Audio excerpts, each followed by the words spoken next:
So what the fuck we talking about today? What are we Yes. talking about? Well, Yes. Okay. students of violence, students of gun, Competition's competition gay. being gay, So Gation. the dangers of Safety. dangers of shot timers in training, Mm. false confidence that it may provide, maybe some relational time.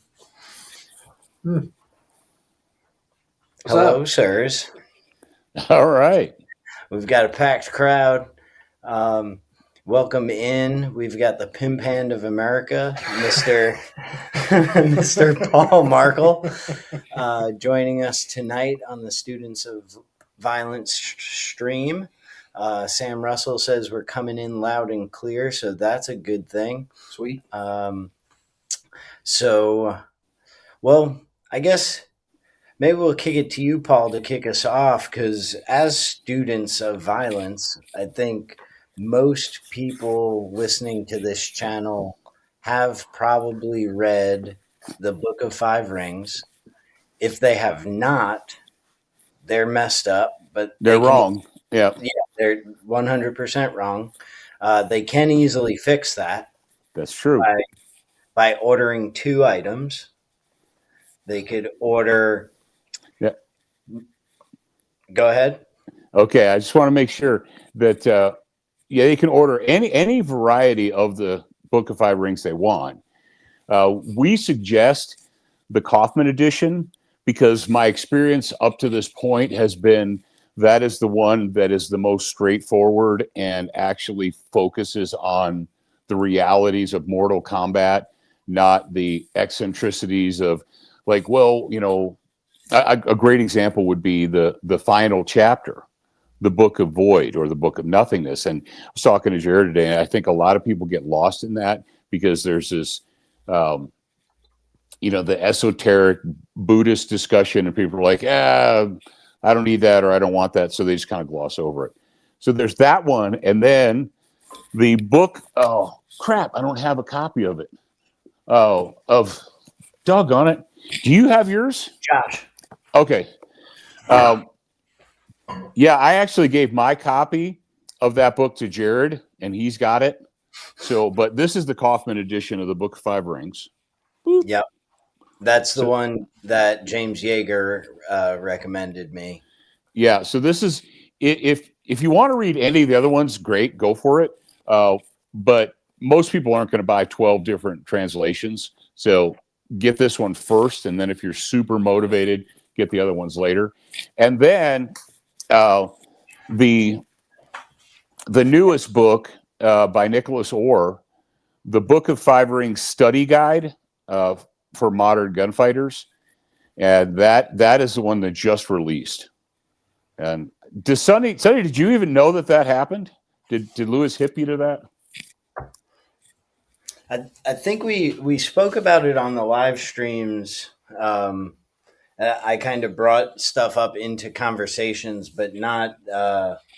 I hadn't shown it to him since I received it as a powerful and influential member of the media. As a powerful and influential member of the media, I did get an advance copy. I see that. Not for resale. Not for resale. So I was able to read it ahead of time. People around here, you know what I'm saying? Yeah. What is a resale? Yeah, it's like it's just you either sell it or you sell it again. There's no resale. That's an inside joke that some people might appreciate. That's a philosophical discussion we have going on here today. We have a knife on the fucking desk. Yeah. I don't know. And so apparently if you buy land in Texas, the real estate agent gives you like a Bowie knife. I bought a house and the real estate agent gave me like a 27-inch TV. In Texas, she gave me a custom knife that one of her friends makes with an elk horn handle. Sweet. That's very nice. Yes, I don't know if you heard, Paul, but these guys, as of today, like 2 p.m., are officially my across the street neighbors. Ah, nice. Yeah, I did not know that, but very good. Congratulations. they just became, I was like, it was kind of like, yeah, the guys are moving in, and this and that. And then I'm like, shit, they actually gonna be like across the street, like I can fucking shoot and hit their house, Yeah. neighbors type of thing. Well, So congratulations. So they're actually uh, in the Republic for good, for real. yeah, Yeah. for real. Oh yeah. Got 40 acres. All we need is a mule, and we're set. Some slave labor. We got basically we got the county in an L shape. So. That's good. That's good. Yeah. But so To the book. back to the book, right? I think like I don't know if it was Josh or Clem that was saying, well, I'd like to reread Five Rings first. That was me. And I was like, no. Read this, because I think you have a few different of the versions, right? Yeah, I have the one that I have most recently read is the Groff translation, Groff. Okay. And, it's been a minute. Is that the one with the fancy pictures on the cover? Oh, so it's like a silky red cover. Okay. Fancy. It's the one that Barnes and Noble had in the bargain bin. And I was like, oh, That's Barnes and Noble is the one that got me with the Art of War. So back in the olden days, when we used to go into physical buildings and purchase books, you remember that, Sonny? Yeah. I went into a Barnes and Noble and I asked, they're like, oh, martial arts and stuff, whatever, sports over there. And I picked out the Art of War that they had. I was like, well, good. I'll read this. This is like 20 some years ago. And of course, the first thing the guy did is he wants to get into the history of the Tang dynasty and what the emperor was doing. And I'm like, yeah, that's cool and all, but that's not why I'm here, man. I'm not here for the history of whatever. And then it wasn't until later that I discovered, I was like, oh, there's like 20 different versions of the Art of War, and everybody writes them from their own perspective, like as a historian or a linguist or what have you. And my favorite ones, I say with tongue in cheek, is the business majors that are like Sun Tzu and how to be a master of the boardroom. And I'm like, yeah, I don't need all that crap. So I eventually fixed myself and bought the Kaufman edition. You know who I would like to write his version of either Art of War or Book of Five Rings or whatnot. Tim Morris. No, that. Well, I mean, it would be interesting, but like, what was that ugly porn actor? Ron Jeremy. Ron Jeremy. Ron Jeremy. How to rule the bed, man? You know what I mean? Ron Jeremy's version of fucking, If Tim Morris wrote the Art of War, it would sound like this. Have you guys read The Adventures of Huckleberry Finn? Yes. Yeah. If you don't know, you don't know. But if you do, that's what it would sound like if Tim Morris wrote the Art of War. Be more mules and shotguns than. Mm-hmm. So I've got here currently available on Amazon. This is the book we're talking about. I know this cover model was well camouflaged into the background, so I didn't know. Yeah, it kind of blends, doesn't it? But here you can see it is available, hardcover, paperback. I'd buy a couple copies just because you're going to want to give it to someone before you're done with your copy.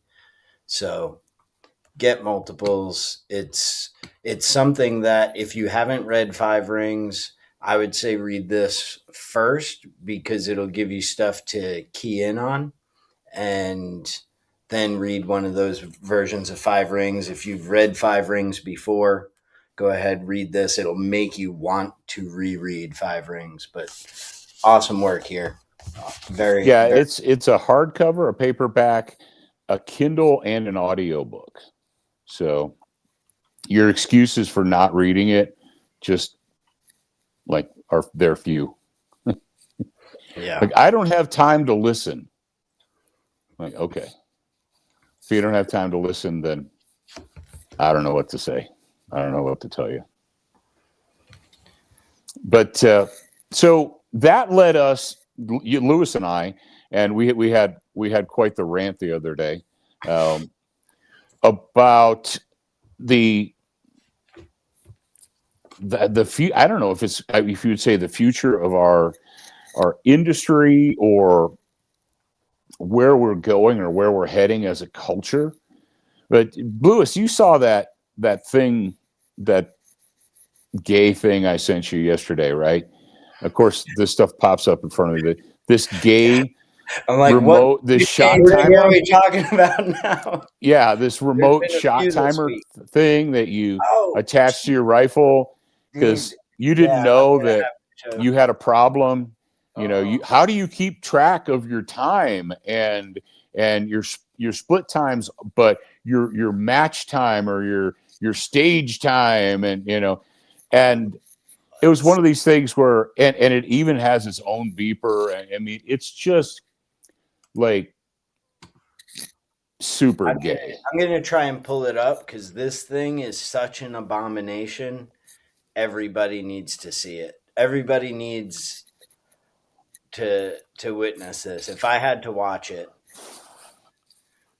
I have no fucking idea what they're talking about. But oh, dude, you're probably going to realize that you don't even know how to shoot a rifle without this it's thing. a piece of kit. Like, I thought that there was dumb shit at SHOT Show.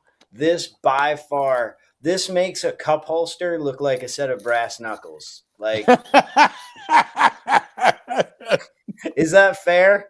It's oh man, it's like, have you been troubled by having to clip a shot timer to your belt? Well, no more. You can actually attach it to your rifle, and you can see and you can look at the counter when you're running from stage to stage. And oh my sweet heavenly Lord, I went on. I jumped into the comments and I asked them if it also told you when you were ovulating. Yeah, that was a good comment.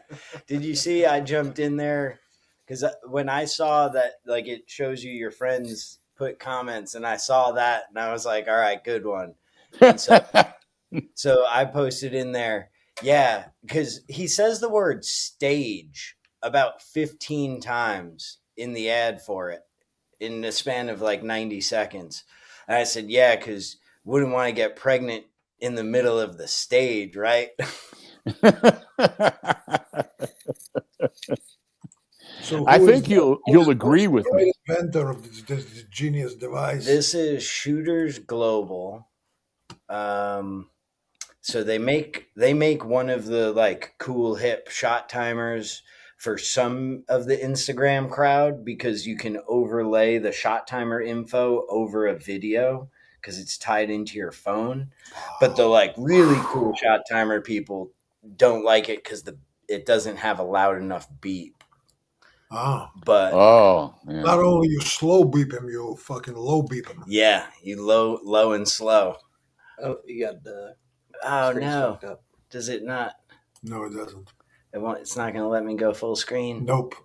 What the heck? All right. Well, we'll get the gist, I think, here. When the clock is ticking and the pressure is on, maximum performance and efficiency are demanded.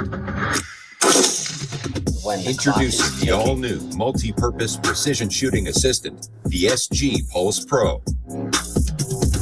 A stage timer will display the remaining time in your run, allowing you to manage your time more efficiently. Customize audio alerts with a built-in buzzer and keep track of time while staying sharp on your target. Start the timer via the external button directly on the device, or pair with the SG timer to sync the start. Like, you know what I always think about my rifle? It needs like 6 more buttons on it. That's absolutely, man. what I need on There's my not enough like devices. And what I like is I like to have a little glowing thing right there in my field of view when I'm aiming the rifle. I like to have that little distraction so that I can't focus too hard on the optic. Introducing an He's not wearing entirely ear pro. elegant Dangerous. and versatile solution for your dope cards.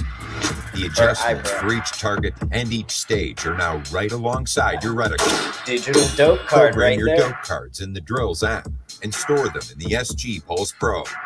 Jump between the targets in an instant while saving space on your rifle and yourself. Holy shit. He had Land a the thing on perfect his shot every forearm. time with bright LEDs that indicate when your rifle is leveled, eliminating canned error.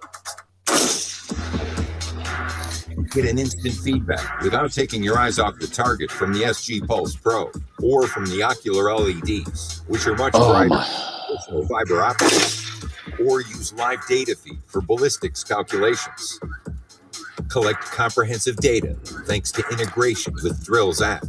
Record your transition times, rifle positioning, and even muzzle trace. And analyze each shot after your practice. Built to last, with up to 600 stage battery life and a tough, water-resistant aluminum body. Modular design provides endless mounting options, and custom calibration allows you to run SG Pulse Pro in any orientation. Elevate your shooting experience to the whole new level with SG Pulse Pro from Shooters Global. What in the jizz guzzling? Oh my goodness! What did I just saw? What did Jay like to say?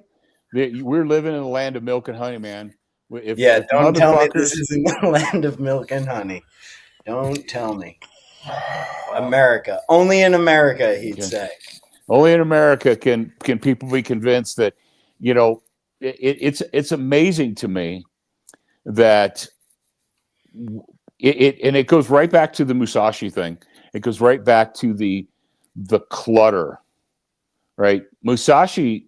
Is everybody in the room read the book? Everyone has read Five Rings, right? Okay. Musashi's if you could sum the whole book up, it's get rid of all of the external clutter, all of the sissy things, all of the superfluous, frivolous. Get rid of all of that and focus, right? Just focus on the task at hand.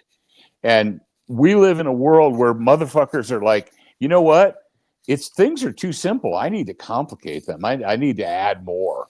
Let's just keep piling more on. But you know, it all goes back to well, if I could just buy one more thing, I could be a class A grand wizard. You know, I could be a grand wizard and I could get the cape and the hood if I could just buy one more thing to screw onto my gun. Yeah. Yeah. I'd like nothing about that is going to help your 7 MOA flinch. Like, I would rather have an air fryer attachment. Like, if you had like a hot dog shaped air fryer attachment where you could like Have a hot or pocket put a for roller match. dog on there so you could like have a taquito at the end of the stage. Dude, Like, yeah. I'm in for that over whatever that bullshit is. Like, multiple mounting options. Like, how about you mount that in your ass, shooters? They said any orientation, so can you mount it forward facing so you can deep throat that barrel?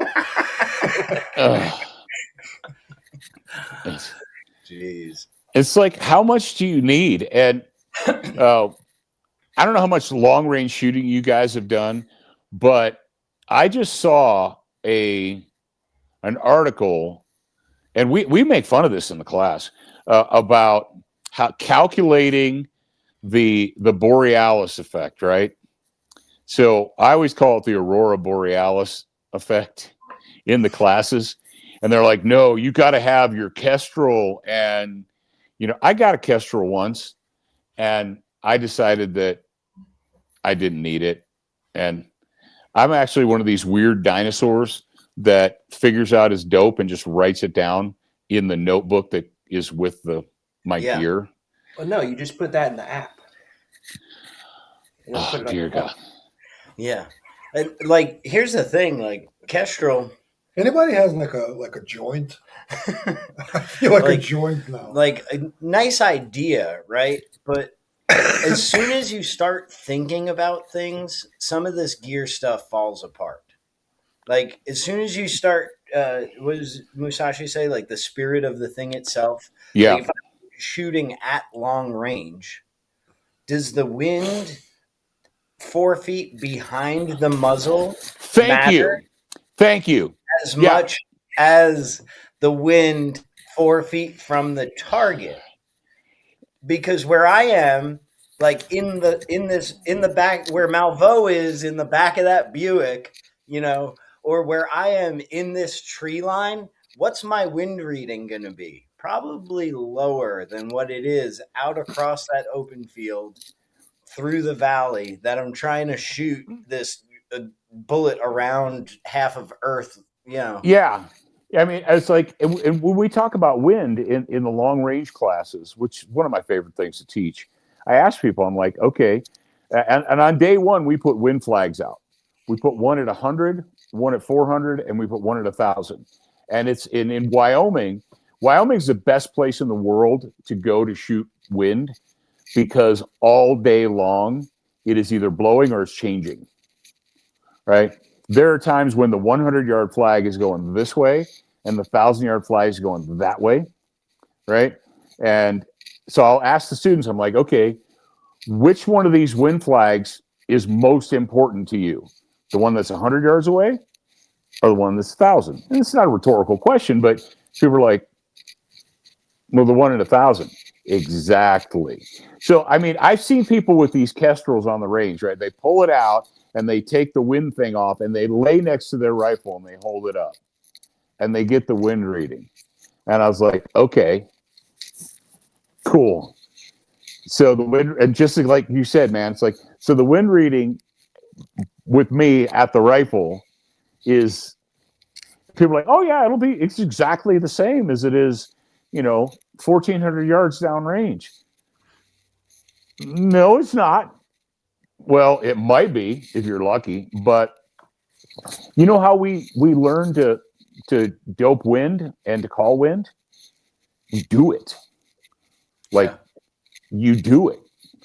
Imagine that. Imagine like actually figuring it out through experience versus technology. I know. I'm not helping anybody sell any shit that way. I think that opens a conversation, that you've been having a lot with us in the last series of classes that we've had down here with knowledge, understanding and ability. And these are not the same things. I mean, it's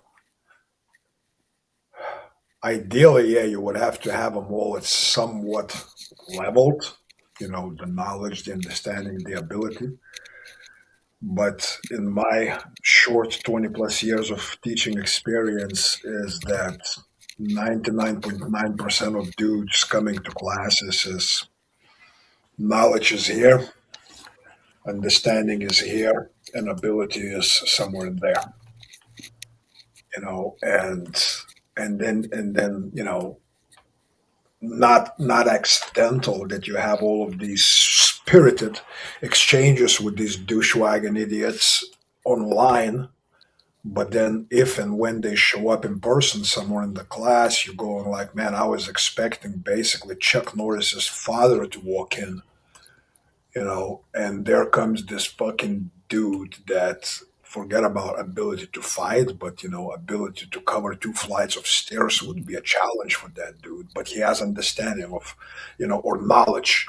He can talk to you for 3 hours about this and that and this and that, and then you put the handgun in his hands at fucking 7 yards, and you look at what you see, and you go like, "This is gay," you know, like this guy should not be allowed to press buttons on the computer.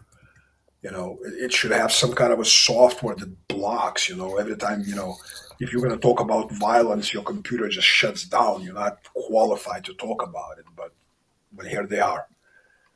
So yeah, I'm listening to all this. As you know, long range for me is, for one, it's obviously not my specialty. Two, unless you do live in places like Wyoming, Montana, maybe Arizona, you know, like even here in Texas, in East Texas, if you do find the place where you have an unobstructed 500 yards, you are lucky. Yeah. You're very lucky. Oh, yeah. For most of those dudes living in the cities or suburbia, at the most they're gonna see fucking 200 yards while driving on the highway that's elevated above the suburban neighborhoods. Well, yeah, these guys are going out and they're buying kestrels, and they go to their local club, and the club has their club goes out to 300 yards. And they have a long range rifle on their club, and it goes up 300 yards. So they went and they bought a kestrel so they could work up all their. I'm like, dude, only in America. Oh, dude, you need to just milk and honey. That's crazy. Now, how much does a kestrel cost? About, do you know? I know their shot timer is like $350. Yeah, of course, the one that I had was like X model, and now they're on Z plus model or whatever. But they're a few $100, you know, and they're like, oh, but you can put all this data into it. I'm like, okay, cool. How many different loads and workups and rifles are you planning on working with? And are you ever going to take the time to get good with any of them?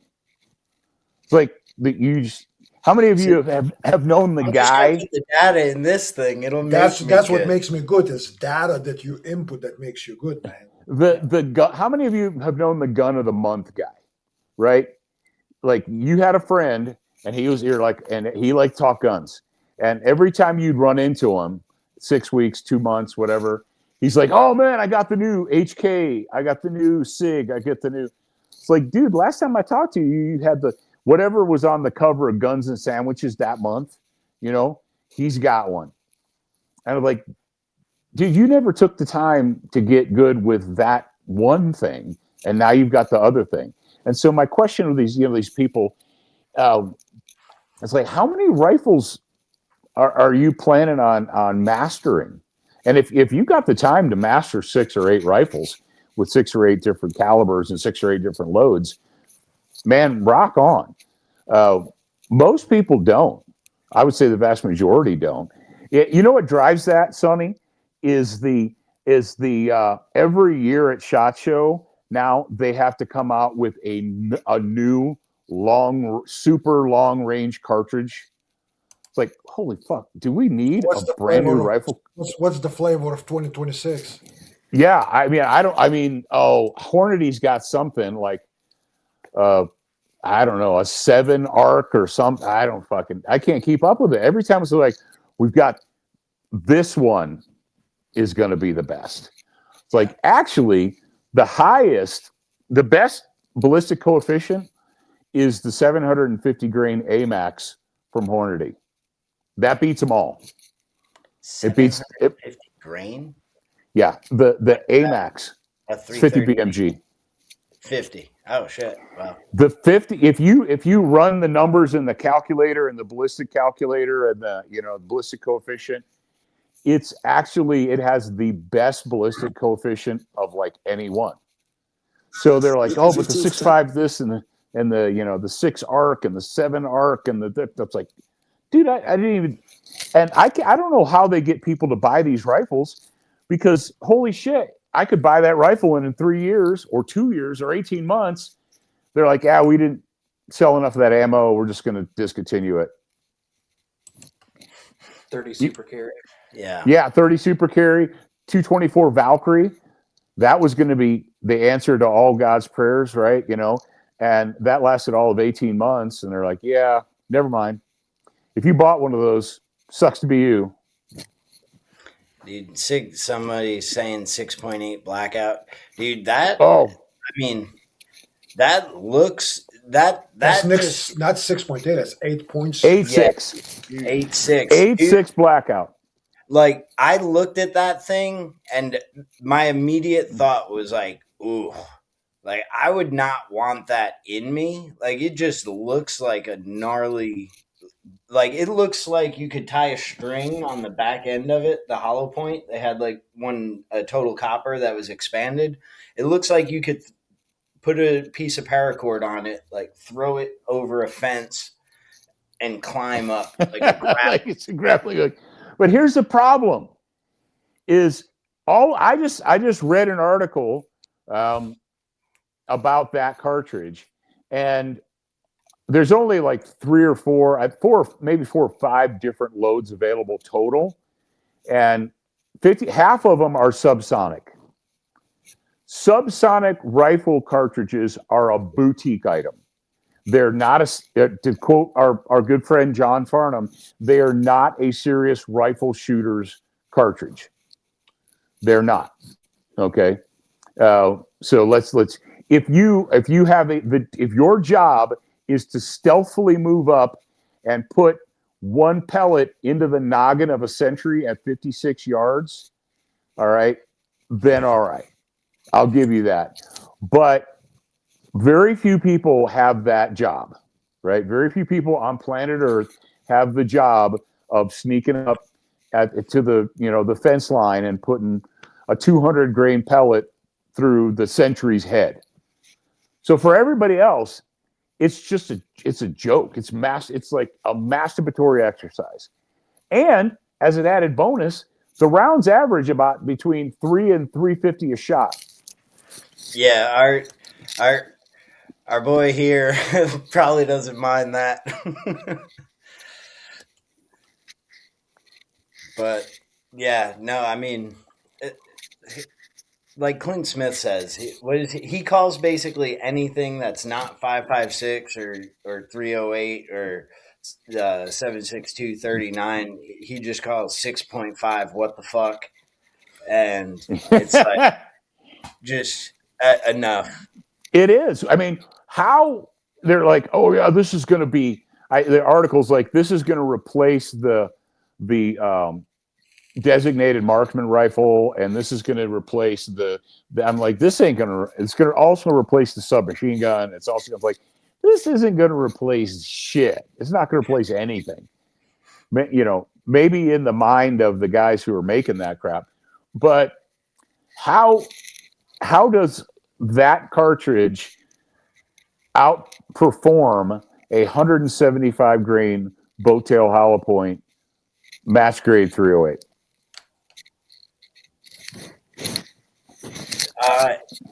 It's more expensive. In the pre-match fashion show, it outperforms hands down there. I think you're forgetting that fact. But and again, people are like, yeah, but how does it go? How does it fare at? First of all, the 8.6 is not going to get beyond 500 yards. I mean, the bullet will continue to travel, but they're big, heavy, and they're all relatively slow.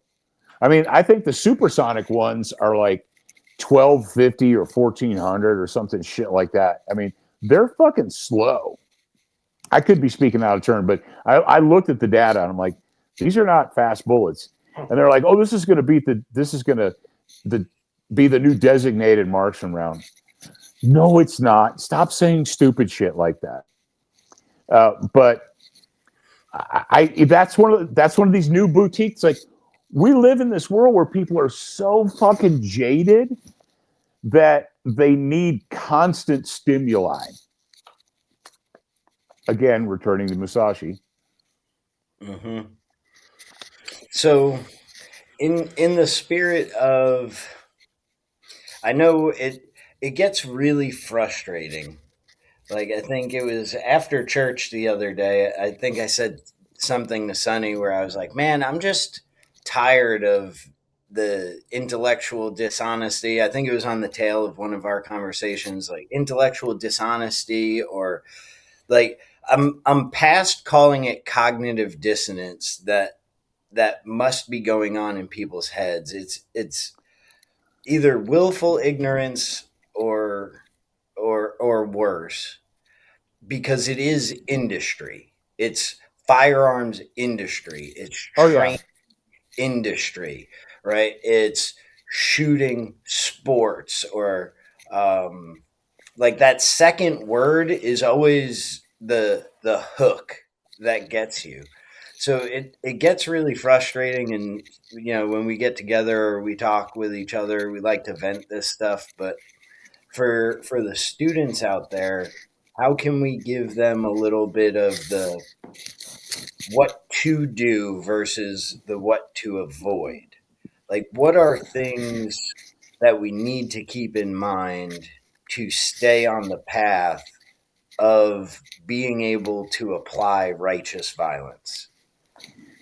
How do we avoid falling into these traps that the industry is putting out there for us? Yeah, if you would just put vents and ports on your 9mm handgun, your your splits would be so much better. And it's not about recoil mitigation. It's about reducing muzzle flip.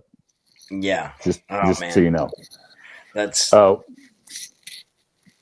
Yeah, that's I another mean, one that like gets so frustrating, because I saw a video today, a short, was it today or maybe yesterday, of the new Shield X, and they have obviously they've gone and done an actual ported version. So it's mhm. actually ported, like the barrel is ported. It's not just a hole in the slide.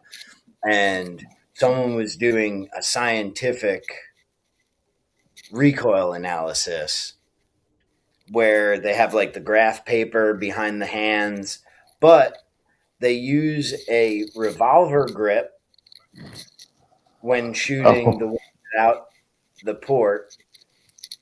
They're using like the web of the hand's not even up on the back strap of the gun, and they're using a revolver grip. And it's like, oh, look, it came up to this square on the graph paper versus the comp one, and he's got thumbs forward, like locked in, and oh, it only went up to that square.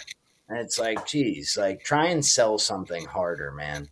But um, so what is important? What things do need to be worked on? If splits are not important, what are some things you hold in high regard in terms of for the training? I know we preach a lot of movement here in East Texas, because like James said, motionless operators ventilate easily.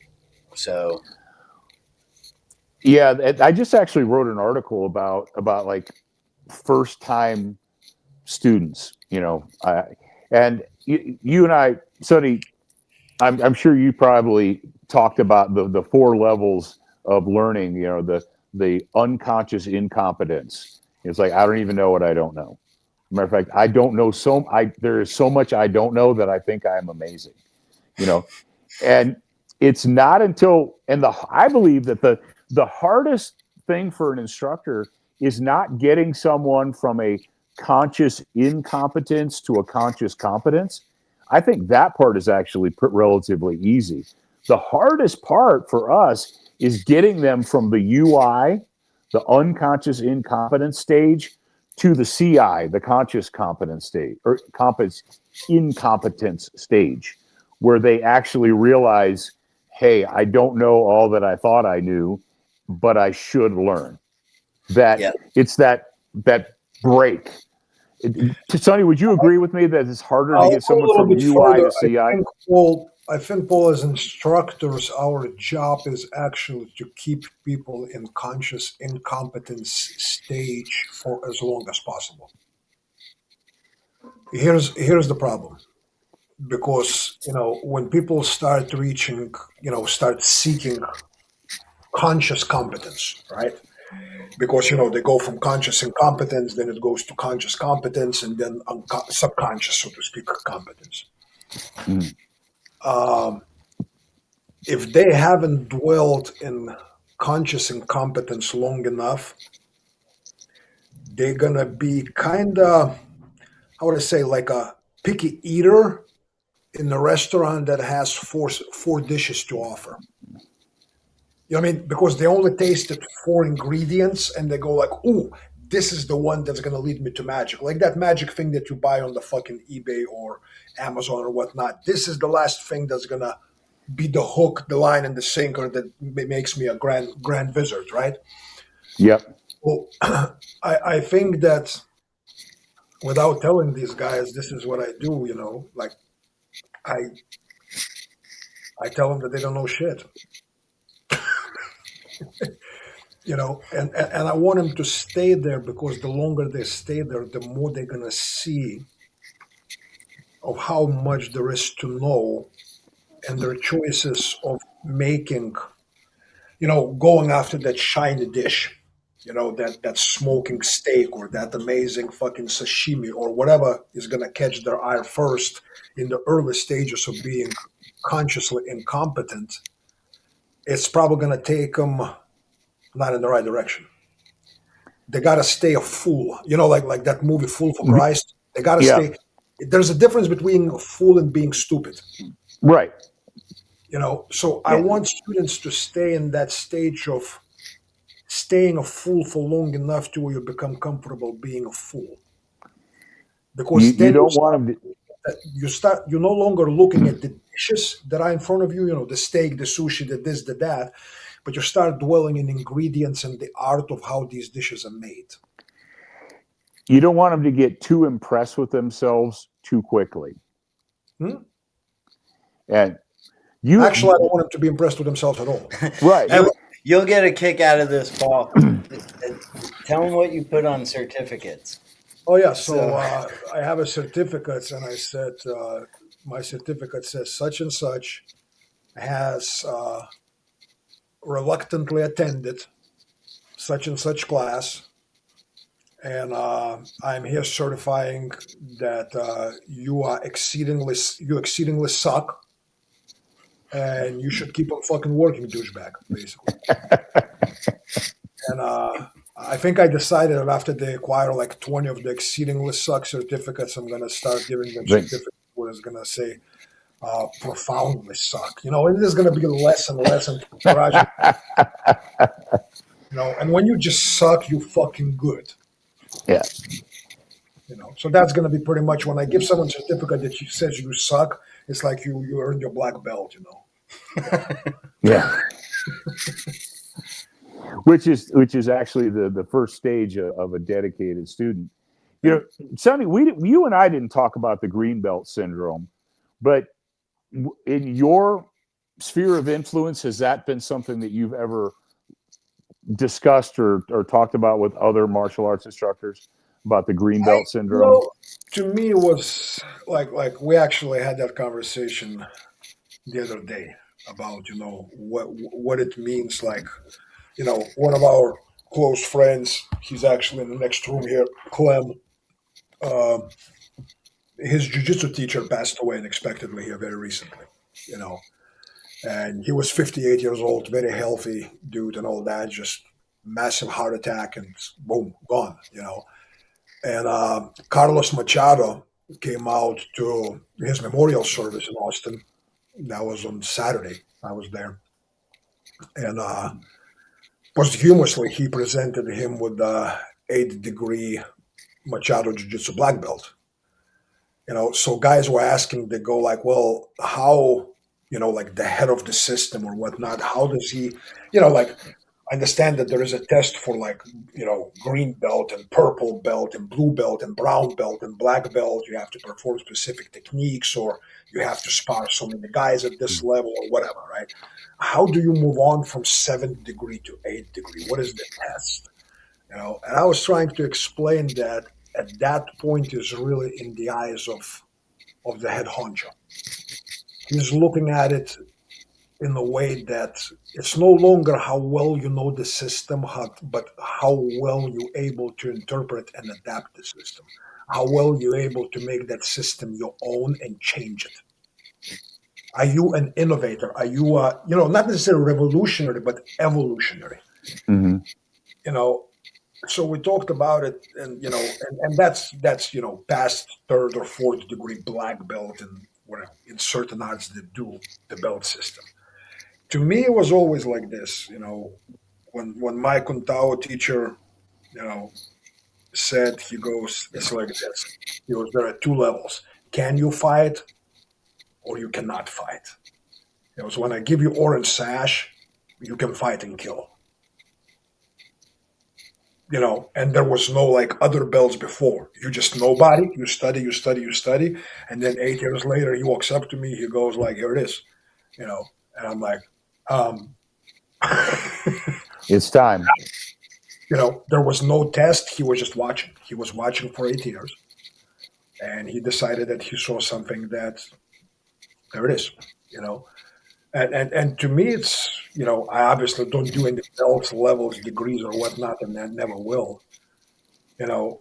But when some of these guys will start teaching some of my material, it's the same way. I look at it and I go like, this guy is ready to take it.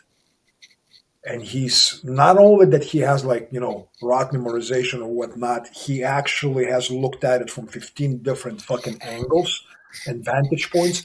And he's now crawling in it. You know what I mean? He's Oh, able yeah. one layer of the muscle, look at it and go like, this is striated that way. This is okay. So this is, you know what I mean? He's not just, Absolutely. he's a fucking insider. And that's where we are with, and I've been involved with the, I say I've been involved with the shooting world since before I could legally buy a gun. When I was 14, 15, I was just consuming all of the magazines, and we still, it troubles me that we still have people in today's world that are regurgitating things thoughtlessly that were being said 30 years ago. It's like in the military, and I'm sure you experienced this when you were in, when you get to a unit and you look at the unit with fresh eyes and you're like, wow, we could probably make an improvement here, an improvement there. You're new and they don't want to fucking hear shit from you. Like, you just got here and you don't know, you know nothing. So shut up. Right. Or I was given this 3-ring binder with the directions, right, by the guy, and the guy who gave it to me got it from the guy. He got it from John Moses Browning, and we don't fucking change it. And you're only going to be here for 18 months, and you don't have the authority to change anything. Which is why in the military it is so hard to get away from just this. What did James institutionalized stupidity, right? I mean, like, why do we do this? Like you talked about the other day, Lewis, about the cutting the edge off the ham. It's like, does anybody even fucking know why we do this? Like, well, that's the way I was taught, and that's the way the guy who taught me was taught, and that's the way the guy who taught him was taught. And so we're just going to do this. It's like, oh, I know what it was. I was watching your video with John, and you were talking about, like, why do guys take a SIG and turn it inboard and slingshot it? Like, the ejection port's up. Why would you do that? Because 30 years ago, that's how they were taught to shoot the fucking, the so Beretta. They hit the decocker on the Beretta, or right. So they would pinch the decocker and yank it and so forth. But that's not there anymore. But nobody raised their hand and said, hey, the tools are different. Should we be doing it the exact same way? And they're like, no, that's how you do it, man. That's how the high speeders do it. They slingshot it. It's like, okay. But shouldn't we let gravity pull the junk out, onto the ground? Or should we dump it back in, stuff like that? But people don't even think about that. It's kind of like the faster thing, right? It's like, well, if you put your thumb on the thing, it's faster, it's faster. You can put that on a shot timer. Dude, I'm with you. I was ready to fucking climb a clock tower watching that fucking retard tried to sell his extended Glock fucking slide lock. Yeah. Yeah. Well, so speed. Let's talk for a minute on that. Like, because he wants to tell you, and he may not be wrong in the words that he His said. mind is wrong. On a shot timer, it may be faster. I think like S Dave was one of those dudes. Like S Dave was probably the only dude that I would look at his videos on comparisons of techniques for which is faster, because I knew that he put in the reps on both techniques equally and was giving them equal shots. So like his thing on the Israeli method and what the average time extension that it takes doing that versus, you know, having one in the chamber already, or the using the slide lock lever versus racking the slide. Like, I know this dude is elite at both of those techniques. So it might be faster. If we concede that, is the time on a watch what matters in fights? Like, how fast, what's the speed of Mike Tyson's hook? What is the speed of how fast does somebody pass out the other dude in a rear naked choke in UFC? Like, where does this speed desire come from? I mean, I know where it comes from because it's like weights at the gym. I can compare myself against you, Paul, and what's your practice score? But is that what matters when we're talking about violence and fights? No. You know, my feeling has always been the person who wins the gunfight is not the one who's the fastest. It's the one who made the fewest mistakes. Right? It's like, and you're like, well, what do you mean made the fewest mistakes? Like, the person who made the fewest mistakes, and the few might be zero, right? It might have been zero. You're like, well, what is a mistake? Well, mistake is getting too close to someone who, you know, getting within someone's fucking reach, or failing to see someone's hands, or failing to realize that that's a knife, not a fucking cell phone, or whatever. The person who wins is the one who makes the fewest number of mistakes, not the one who's the fastest. And it all goes back to mindset. It all goes back to what is our overarching goal. And what's really dangerous in our world is we have these people who have been convinced by practicescore.com and, you know, whatever, IPSC or IDPA or USB or whatever, that the end goal is to be the fastest person.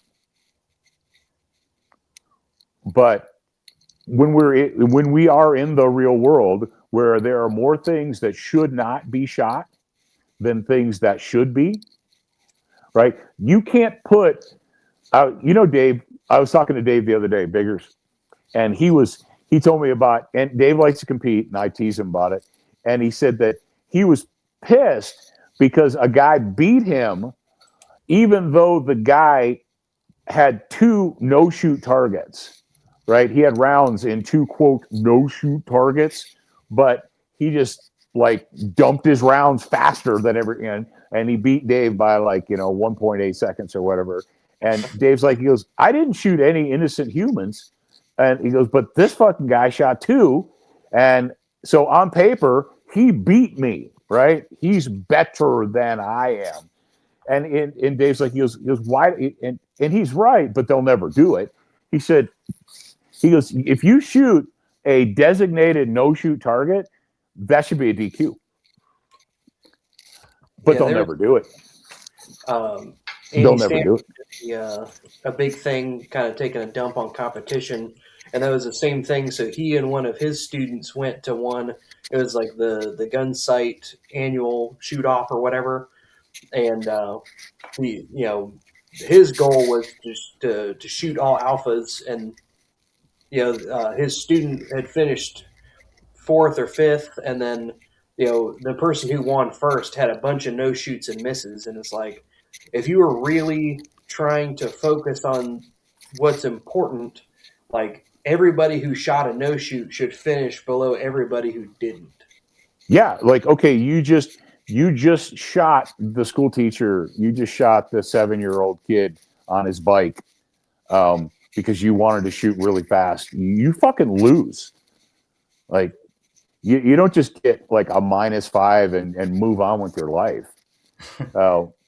And the only place for people like that is the New York Police Department, where you can shoot no shoot targets, and they're just like, he shouldn't have been fucking standing there, But everywhere else in the world, if you put bullets into human beings that shouldn't have bullets in them, and it's not necessary. See, that's the problem, is we're creating a situation that is unnecessary. You're like, well, guns are dangerous and the use of firearms are dangerous, and anytime you use a firearm is dangerous. I get that. But part of the risk mitigation is not to just practice.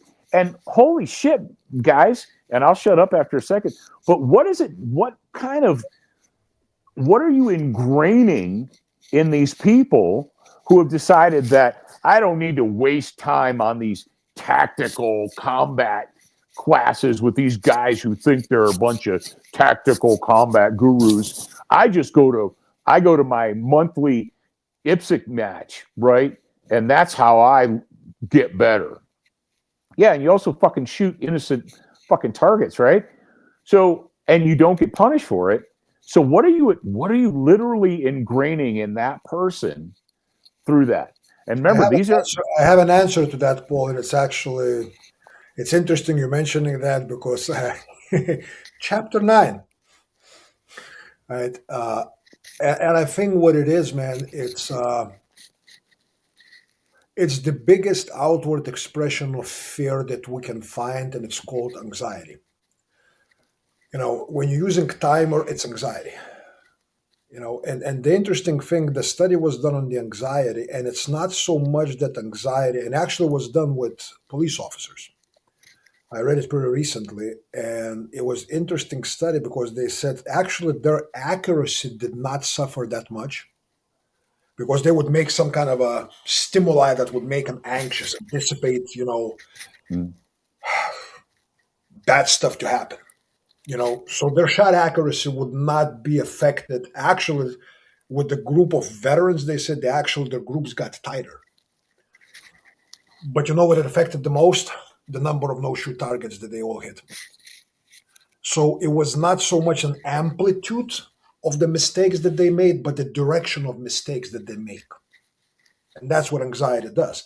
And to me, the problem is that when we put one metric that is one directional time, it's a metric that's one directional. It's me against that something, and here's the time. In the fight, that time doesn't exist.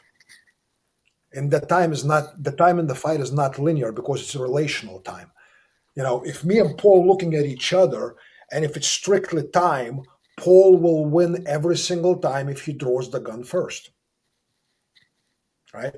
But if it's relational timing, and I'm not looking to be faster, but I'm looking to see earlier the telltale signs, the something else, have ability to change my position where I'm at, or elevation, or both, at the time when he's committed to presentation, and now he needs to change it. That buys me.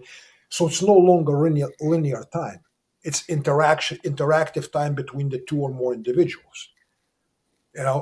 And I'm looking at the competition guys, and they go like, "This is the most stressful, the closest you're gonna get to combat." And I'm like, They said more stressful than combat. I'm sure they have experience with that. Oh yeah, yeah. And it's regard. It's not to make fun of guys or whatnot. Whatever. Some of them do. Some of them doesn't matter. You know what I mean? It's for all of us. For those of us who experienced that, it was many years ago. We probably forgot about what it feels like, anyways. But the thing about anxiety, and you definitely increase anxiety when you work against a linear time, is that, it affects your performance across the full spectrum. You know, it can go from reckless heroism to fucking cowardly inaction. You know, and you go like, so anxiety is the problem. Yes, anxiety is the big problem. Well, just overcome the anxiety. You don't. You don't, because anxiety is direct result of sympathetic nervous system. It's fight or flight response. Something more fundamentally has to be changed in your training than chasing the time.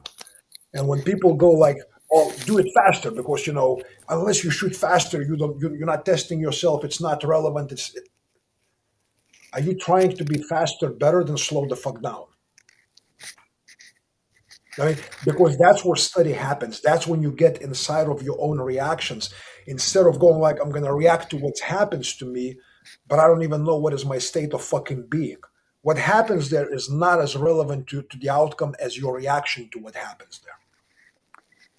Yeah, I appreciate in the one section in the going back to the Musashi book, he talks about it's more important to be calm, and then this people are like, oh, you can't be calm, blah blah blah blah blah. It's impossible to be calm in a gunfight, or You impossible know to what be calm Jesus in a would fight. say when they called him, "Are you the king of the Jews?" He said, "You said so." It's as you said, but it is possible, but it requires.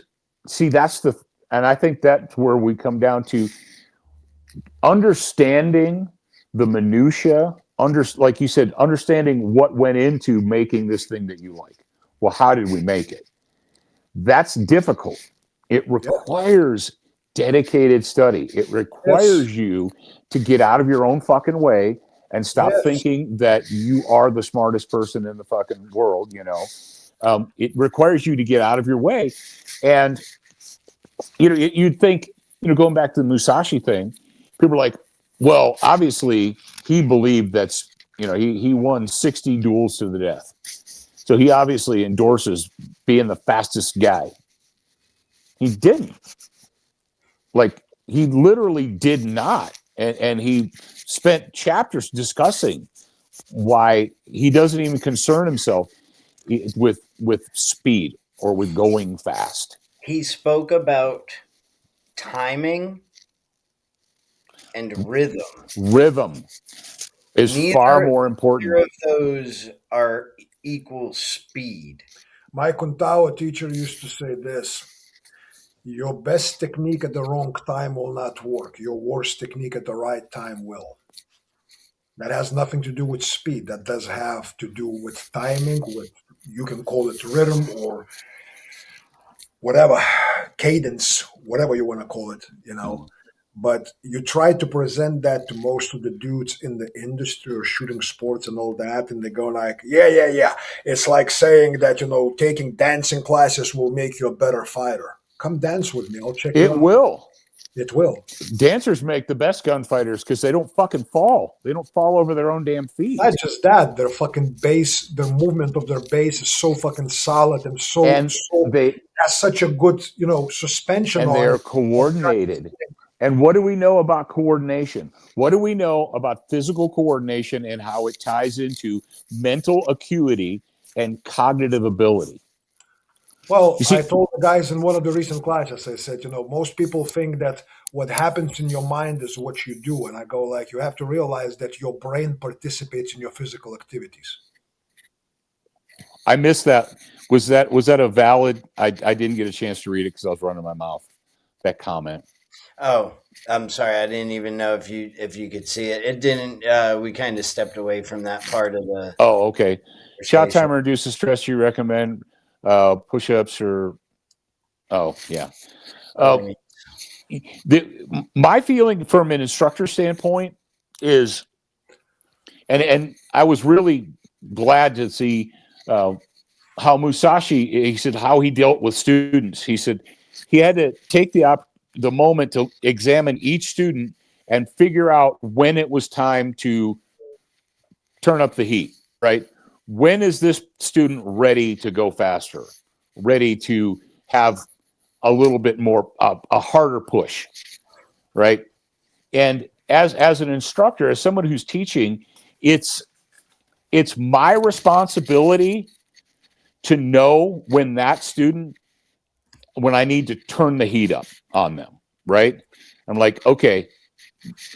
And that's a balancing act, right? Because as an instructor, as a human, you need to be able to interact with other humans in a way that you understand. Like, you got a class of 10 or 20 people, they're all not going to be on the same level, right? They're going to be various levels. Some people are still struggling to hit the paper. Some people are like, dude, I need to move. I need to do. And it's your responsibility as the instructor to understand when it's time to induce some stress, right? When it's time to turn up the heat. And here's my problem with the shot timer fags and the instructors that lean on the shot timers is they're shitty instructors. They want to use this piece of technology. They want to substitute the technology for what they actually should be doing. It's Weight Watchers for guns. How about that one? Weight Watchers for guns. Count the points and... And actually, coming back to the question that Louis had on the screen there, would I recommend doing push-ups or whatnot? Actually, no. I will go back to what Paul said. Leave this up to someone who's going to tell you when it's time to turn up the heat. Work the basics, remain calm, and try to figure things out. I even tell my guys, I said, you know what? Remove the target as a concept from your shooting drills. Only work your grip, your trigger press, your gun coming out, your gun being presented, on the move, transitioning. Remove the target. Do everything right. Then put the target. You know what I mean? Because when we're looking at it, we all harp about, you need to be process oriented versus outcome oriented. What is the target? It's the outcome. It's the outcome. And it's kind of like, I want to be rich. Oh, great. That's my goal. But how do I do this minute, next minute, today, next day is going to determine how many quarters I'm going to make, how closer I'm going to get to that being rich. I'm not going to go like every day count how close am I to $10 million. Fucking far enough to keep working and not have time to count. And people have such a rush. So, like the gentleman who asked the question, don't take it as some kind of insult or slap down. Don't worry about introducing stress, because don't chase stress as something that quantifies your capabilities. It's not time yet. Spend your time in calm training, working the very basics. Get your biomechanics to understanding those biomechanics, understand what limitations you have within your movement, within your range of movement, with your physical conditioning, your mental state, your twitching, your this, your that, your anxiety, your anticipatory reactions. Eliminate all that. Then ask someone who's a little bit been on that route a little bit longer and go like, do you think I'm ready to get a little bit of a stress? I'll give you a kick to the fucking balls or 10 push-ups or something else. Or, have a ND towards your toes or close enough to your toes. One of those Super Dave moments, when you put this air, be aware. See, I don't give people that luxury because I don't use Air Pro, so there's going to be no warning at all. What you say is it puts me in mind of, and I know it's a movie reference, but it's a good one. When Dalton is briefing his bouncers, he said, "You are the bouncers, I am the cooler." And he goes, "I want you to be nice. 2 of you escort him to the door, but be nice until it is time to not be nice." Well, how will we know? You won't. I will tell you. Yes. And that's who I'm the fucking cooler. When I'm on the range, I will tell. You won't know. I'll tell you. Yeah. That's why I'm here. And I don't mean to be a dick, and I'm sure there's a lot of guys that are well-meaning instructors, but when they use that shot timer, they're like, well, now see, look, you're better now. When we got here this morning, you were a 2.08, and now you're a 1.95, and so you're better now. And world-class that distro. that brings a good point, I think, because training versus practice. You can practice your way to becoming a USPSA Q plus Grand Wizard, Yeah, you could be a Grand Wizard. but in order to do things like what you would want and have the to the commenter, Alfred, to have that heat cranked up on you is something you have to go to training for, because that watchful eye of the instructor, he's going to know. You're not really even going to need to ask too much. Hey, can you turn the heat up? I think I'm ready for heat to be turned up. Like, a good instructor will just key in on he's ready for a little bit more.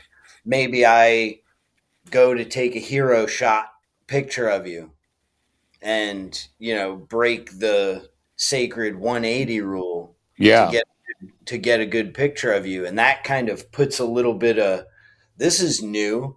There's someone standing in front of the yellow line.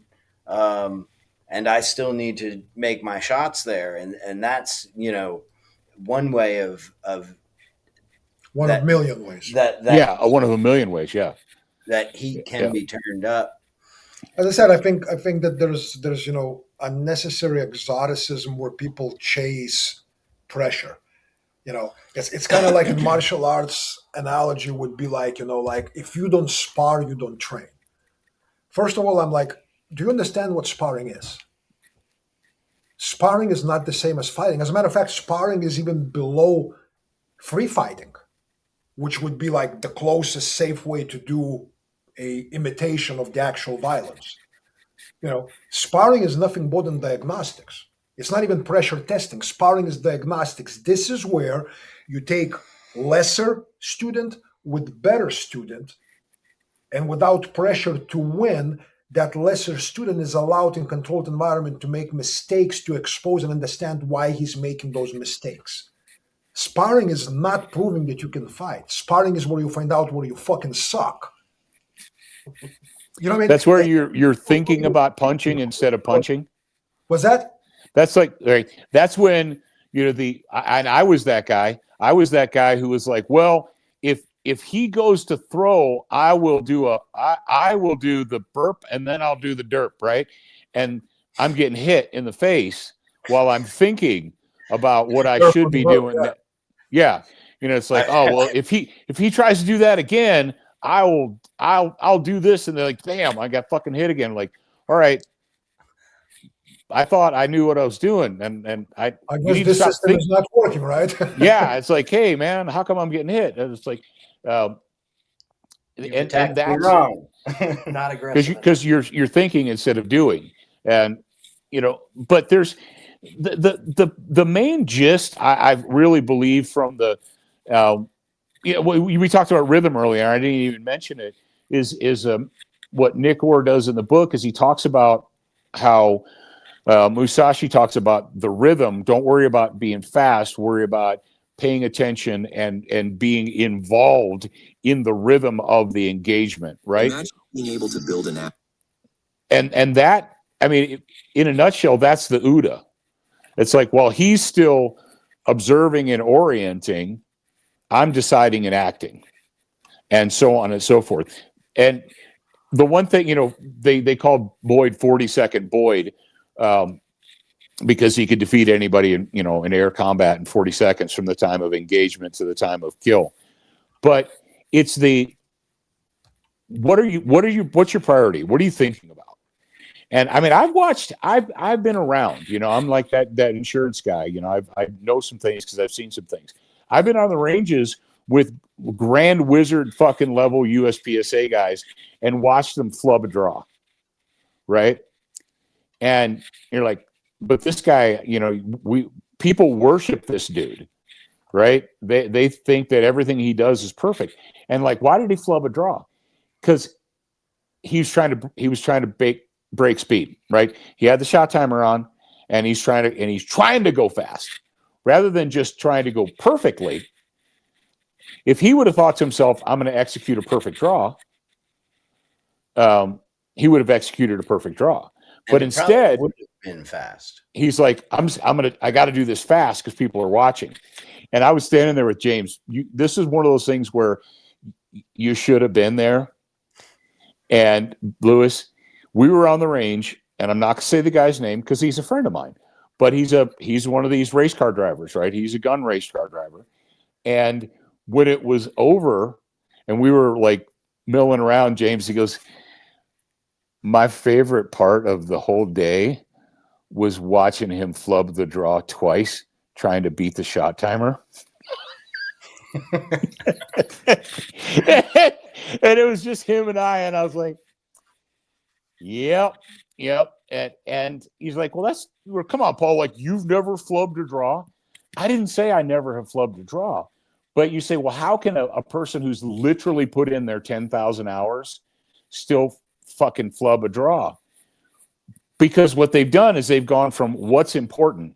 What's important is me executing a perfect draw stroke. That's what's important. What's not fucking important is me shaving 2/100ths of an 2/100ths of a second is so fucking arbitrary.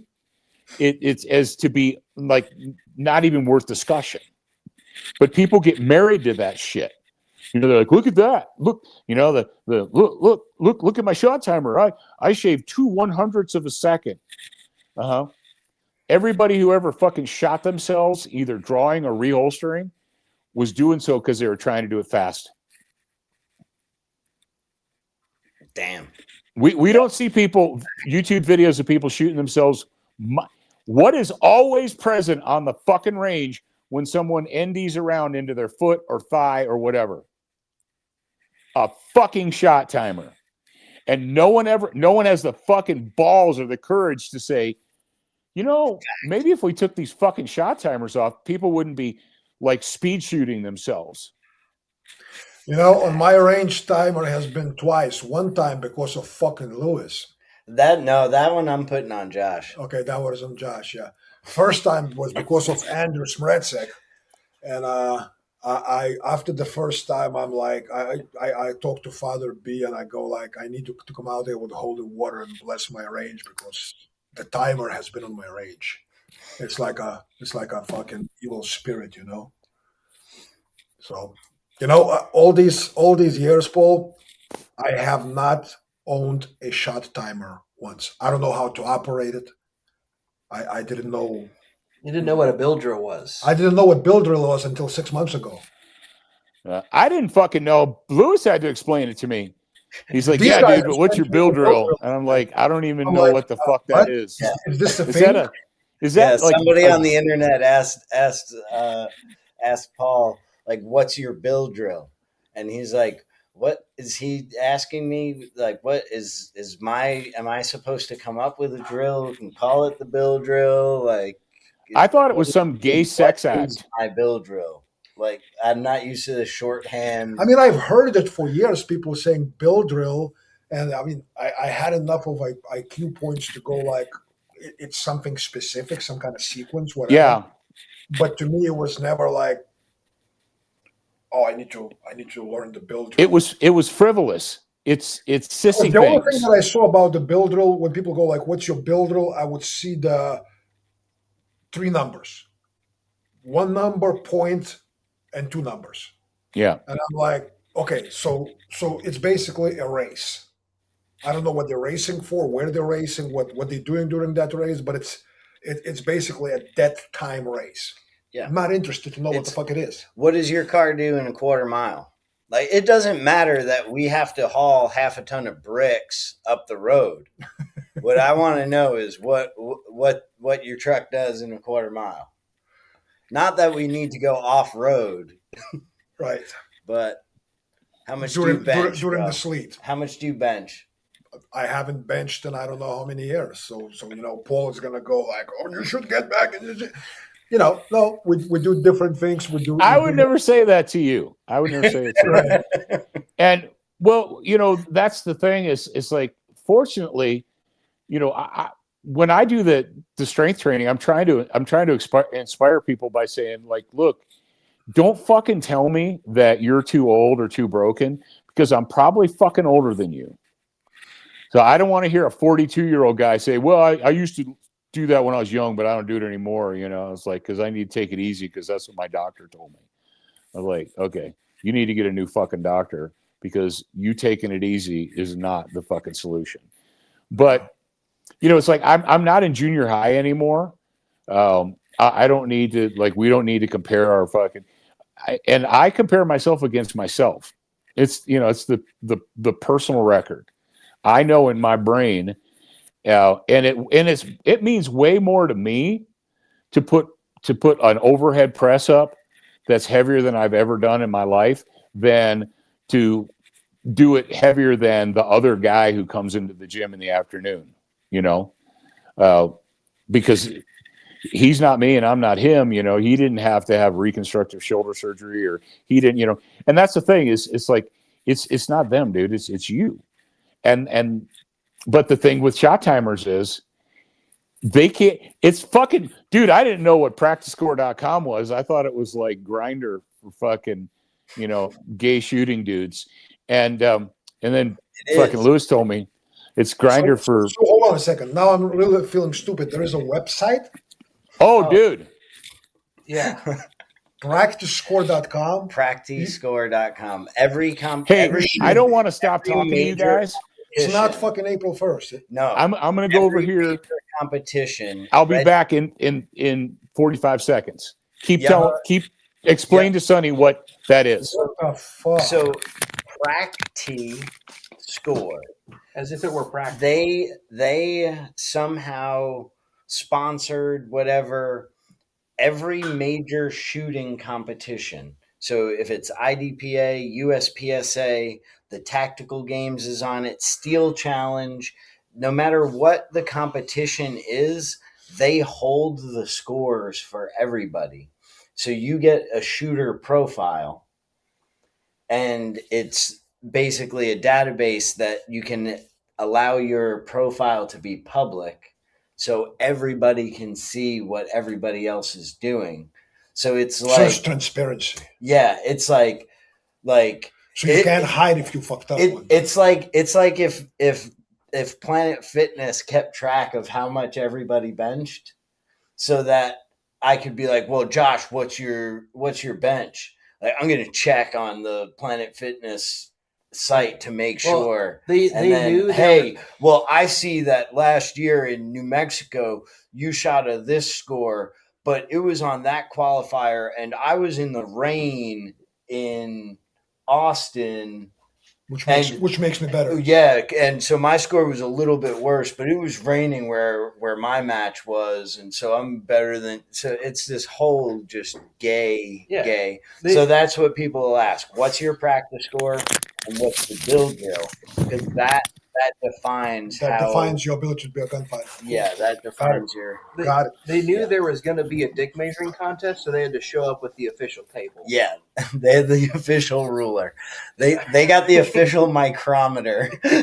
So basically, if you come up there and you go like, on such and such day, my dick was 0.42 over on Jeremy's. Yeah. And you goes like, yeah, man, but you were in 82 degrees. I was in minus 15. Yeah. And mine was 0.39 around Jeremy's. Probably. If you look at how much it shrinks every 10 degrees, mine is bigger than yours, right? Yeah, basically. Cool. Got it. Practicescore.com. Dude, not a sponsored spot. That is so. I mean, I'm like you, Sonny. I thought it was a fucking joke. I mean, it is a joke. When people ask practice score, I thought that they're asking about, well, last time you went to practice, what did you shoot? I didn't realize it was some kind of a fucking database of all your shit. We also introduced Sonny to the liquid chalk. Oh, the other day, man, I had to go home and cry. He said, wait, they're really using this? I feel like for shooting? The 20th century. I don't know any of this shit. Yeah. You've seen that, right? I know there's liquid chalk for deadlifting. Oh, dude, what?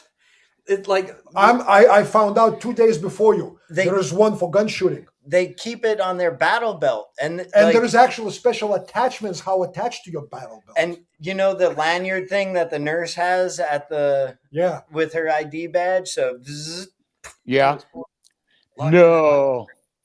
And then so you could buy the Petzl one that's for rock climbing. That's like $15 for the big tube. Yeah. Or you can get a little mini keychain. So we have locked in grip. So we have a business idea, Paul. We should make them in the form of little black dick, and you have to stroke it 3 times to get some. Oh yeah. Did I sent you the picture of that of the Bluetooth shot timer, right? Yeah. Lewis? What the fuck? Show. Yeah. Do you have that? Stressful day, man. I had the a vacation with my ex-wife, and she didn't show up, so it was very stressful. Let's see if we can find this. It's called the Grandmaster, and it's a new Bluetooth shot timer that you put on your body. Is this? Do you know if that? Yep. Here we go.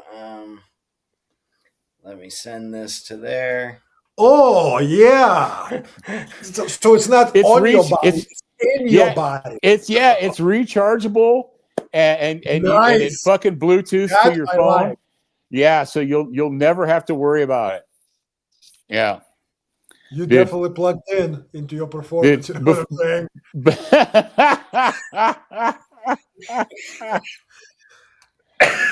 Oh, dude, I said before SHOT or right when SHOT Show this year, I said if fucking Magpul made a fucking butt plug, there'd be people lined up around the fucking aisle to fucking be the first ones to get it. If Kestrel put this thing out, I think it would sell. What was the one company on the fucking the holster maker of something that I don't know. I forgot their name, but number of years ago they put out this fucking holster with built-in fan. A fan? A fan built into a holster. That way when you sweat, it's not gonna be to blow on your grips or that's what I told him. I said if it was double-sided fan that blows towards my balls. There you go. So I love that.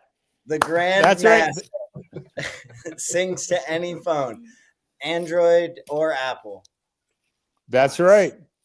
Yeah, Lewis, you got. But it's only 2.76 inches. Yeah. No, that's your time. That's your bill drill right there. I see. Yeah. Yep.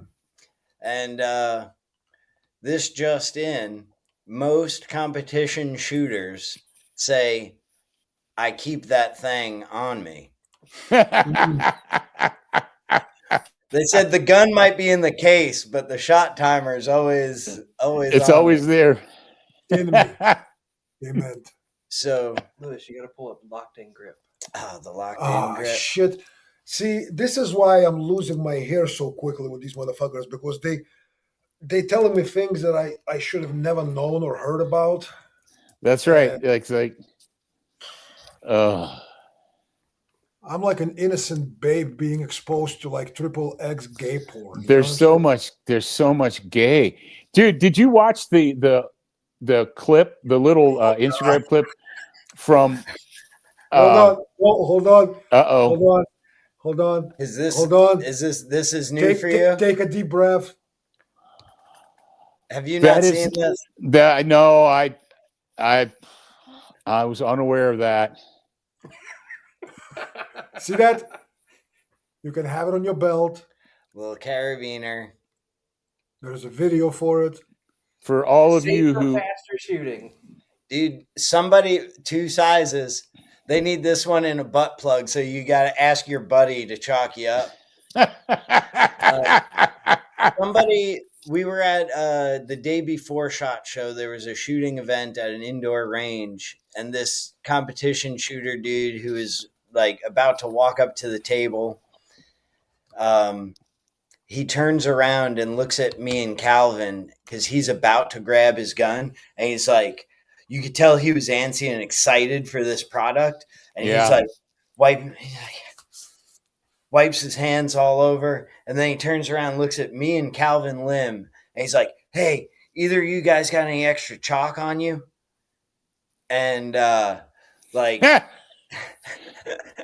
Calvin puts his hand in his pocket. I was expecting him to come out with like a pork chop or something like that, but he just looks at him and he's like, No, I'm fresh out, sir. But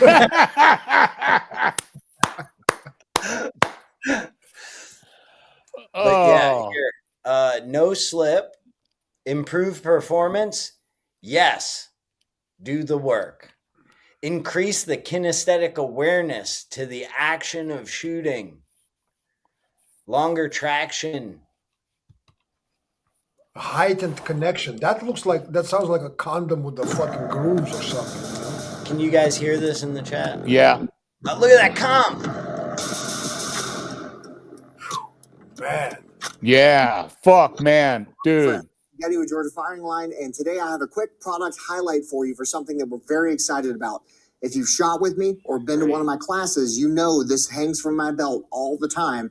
We're talking about locked-in grip. So off the rip, what's my relationship with locked-in grip? Okay, okay. To a complete combatant. Stop it! I'm an adjunct instructor.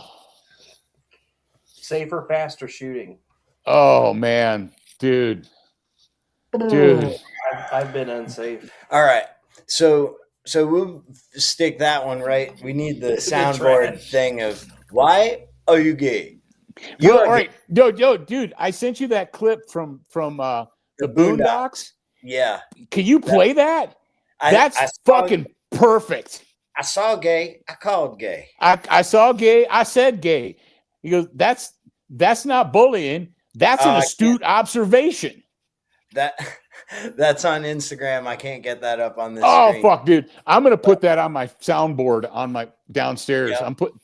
That's gonna be like the top right button. I saw gay and I said gay. He goes, did I wake up and I gotta apologize for being right? It's like for being correct. And he's like, oh man, there's this.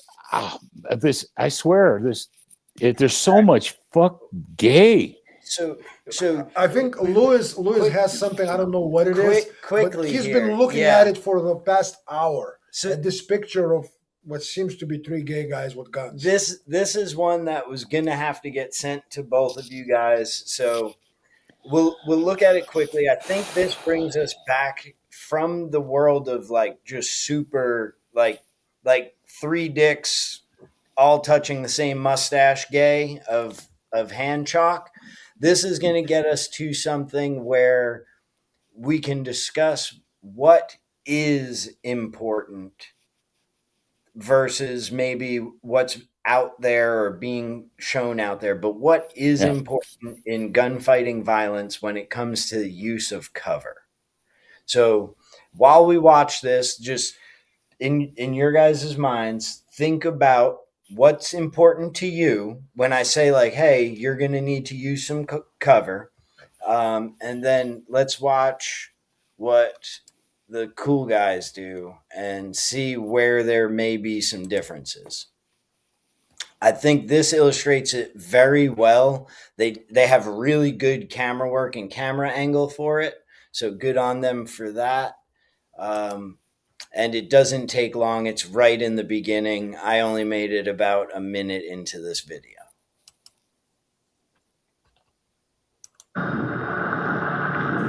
Gentlemen, welcome. Next episode of Bros Guide. I'm Birka from T4F Finland, and now we're gonna go through shooting behind cover and using barricades for shooting platform. CQB is moving in build-up areas using angles and arcs in our advantage. Okay, so using one piece of cover. When we come behind a corner, we get the element of surprise. We will be ready to shoot, and so we can get in front of the power curve, as you would say. So we use covers, corners. He's using cover right there. So we're using cover, he says. But how close do you have to be to a fucking human-sized target with a rifle to get a hit? Well, that and notice when the brass comes out of this gun. In front of the power curve, as you would say. Like, I'm going to pause. So we use covers, corner. Okay, so he's So- been there in full exposure for about 1.28 seconds before he breaks the shot. That's in full exposure. I don't consider that using cover at all. No, that's not. What the? That's basically called I'm coming around the corner. Yeah, that's like called like Power hasty. They should call that drill like hasty corner maneuver, like a hasty corner, whatever. Jump into the open and then shoot. Yeah, maneuver. jump into the hallway, the funnel. That's I like want you some to. Martin Riggs bullshit. No, this is what I want on our soundboard. You remember that where some performance the guy comes on and goes ta-da. So we just call it ta-da Yeah, because that's what it is. I like how the dudes all have like the fresh out of the plastic packaging fucking gear, like that they like before they started filming. Gear, man, their pants are awesome. They're like it never got dirty. It doesn't have any sweat on it or anything. He's like it's pristine. But can we consider that at all use of cover? It's not. No, that's just like moving your feet. Cover. Or surprise, or the power curve, or whatever. No, this has nothing to do with anything. This is I'm moving down one hallway, I turn the other hallway, and I see the guy bent over, and I shoot him in the ass. Cool, great, awesome. Here's what would James call this? James Flint. He left. What do Marines say Left when they face. want to make a left turn? Yeah, left face, left hook, or something like that, and then shoot. Now here's the thing. The reality is, if there were dudes that had blue Sims rifles that leave the quarter size welt on your body, that dude would never fucking do that twice. If there was a dude down the end of the hallway just watching that area and with a blue gun with a fucking 5.56 Sim, and I've been hit with those fuckers, he would never do that twice.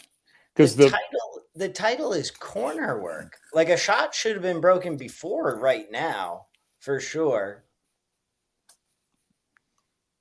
I can see how you only looked at minute of it. That's like this is like the Swedish Special Forces or something. Finish. Oh, he's fucking finished. Because if there was a dude with a rifle at the other end, that's like, dude, how fucking close you have to be to take a shot with a fucking rifle? Like, Free man will get him loose. Well, and how much of yourself do you need to expose? Like, well, it's okay because he had a plate carrier on, and that'll absorb the bullets. Oh, so instead of being like at some kind of angle and limiting the exposure around that corner, right? Yeah, just give him the full, it'll hit you full fucking frontal. I saw a video on that, and the guy's like, he goes, "It's okay because what you want to do is square up so that your rounds hit your plate carrier." It's like, what if they accidentally shoot you in your fucking face? Like, you know what's in front of my plate carrier? My hands. Yeah. Like, all right, so we're going to stand sideways to the threshold and do a 2-step hop into the middle.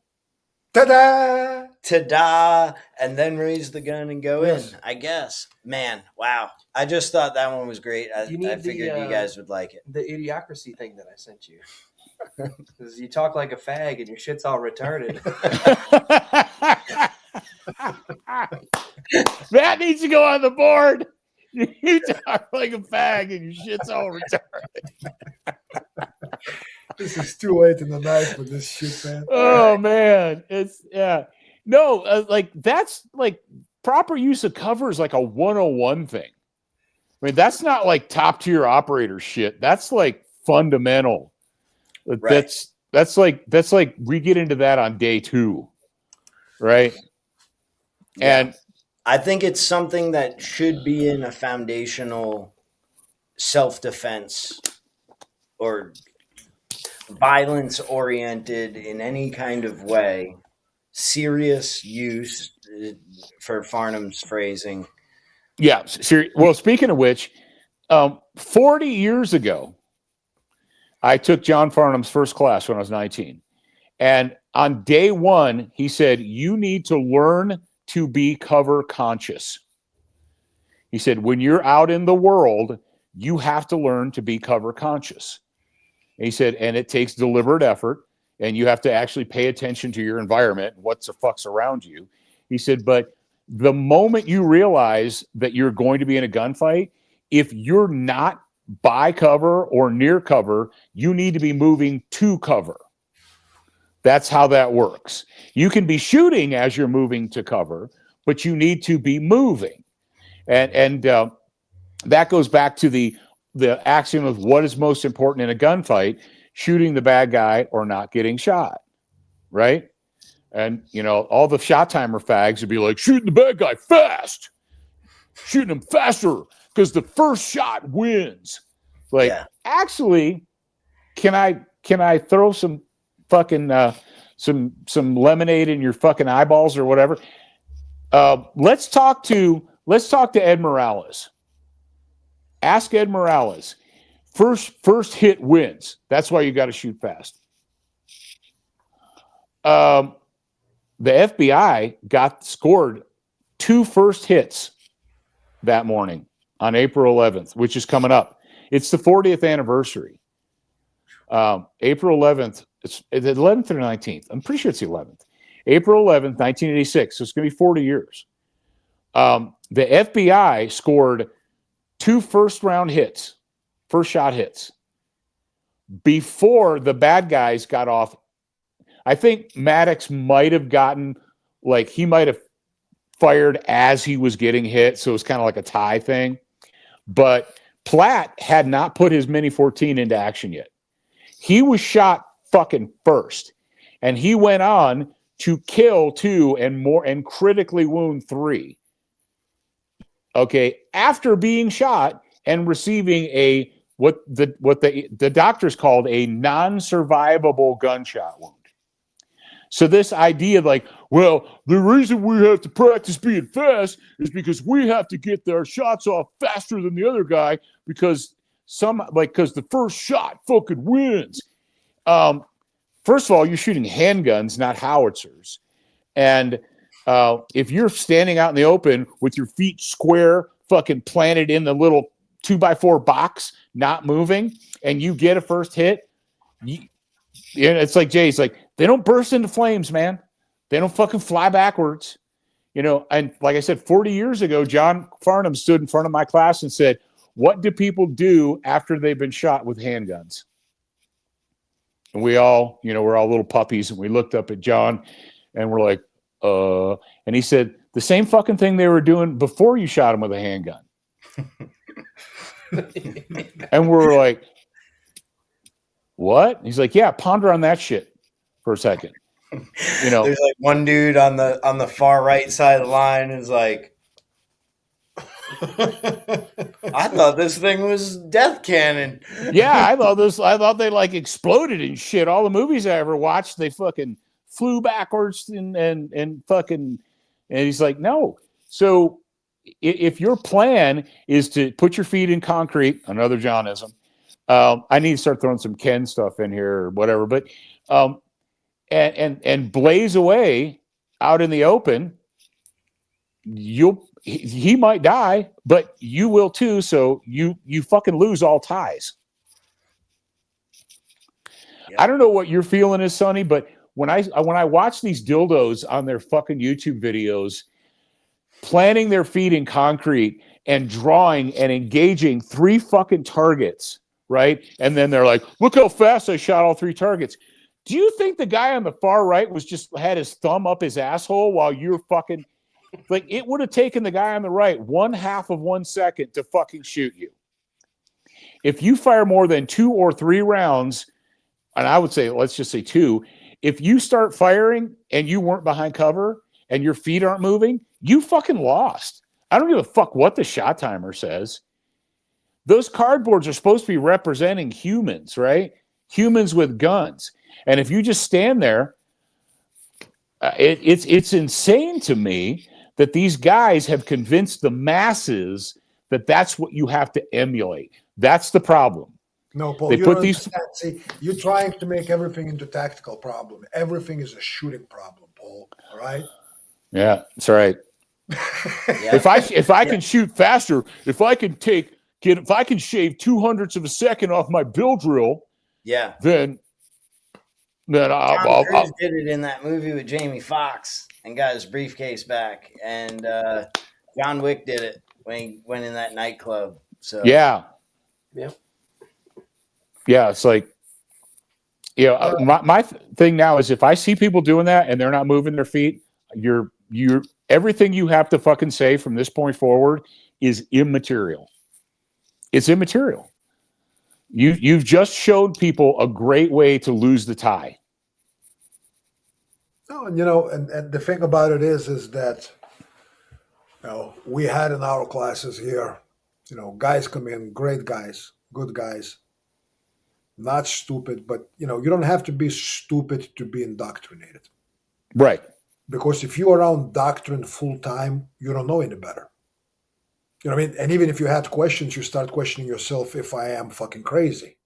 Maybe I need to use a shot timer. Yeah, or whatever the case might be, right? Because we had guys come in that are fairly decent shots when they plant their feet. You know what I mean? And they're doing my drills where it's 100 push-up penalty every time you stop. You know what I mean? Yeah. They don't even realize they stopped. They go like, no, I didn't stop. Yes, and you you show did. them the video, they're not even aware that they had to stop to make a shot. They're not aware of it. I mean, it's been ingrained into automaticity level kind of function. That to shoot, I'm going to stop. I have to. Yeah. Yeah. And that is, yeah. So, as far as students coming in or whatnot, I make a little bit of fun of them if they do that. But people that teach that as a principle, as a way to do it, I don't have kind words towards that. I don't. You're teaching people to fail.